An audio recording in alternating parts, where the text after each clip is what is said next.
അമ്മ നാളെ ഞാൻ പോകുന്നത്. രാവിലെ 5 മണിന്റെ ഫ്ലൈറ്റാ. നന്നായടാ, നീയെങ്കിലും പോയി രക്ഷപ്പെട്. അച്ഛനോട് പറഞ്ഞടാ. എനിക്കൊന്നും വയ്യ, അമ്മ പറഞ്ഞാ മതി. എടാ, നിന്റെ അച്ഛനല്ലേ, ഒന്നാമത് പ്രായമായിട്ട് ഇരിക്കുകയല്ലേ, നീ ഒന്ന് പറഞ്ഞിട്ട് പോ.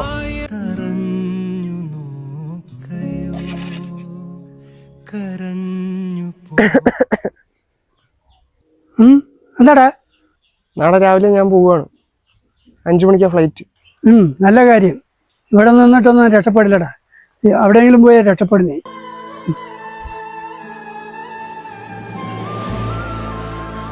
എന്നാ ചെലവിനെ ഇരിക്കട്ടെ.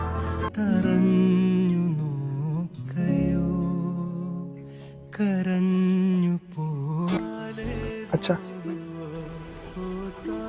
സന്തോഷമായിട മക്കളെ, അച്ഛൻ്റെ മനസ്സ് നിറഞ്ഞു. ഇനി മരിച്ചാലും കുഴപ്പമില്ല. 15 വർഷമായി അച്ഛന്നൊരു വിളി കേട്ടിട്ട്. ഇനി നീ അവിടെ പോയിട്ട് വരുമ്പോഴേ അച്ഛനില്ലെങ്കിലോ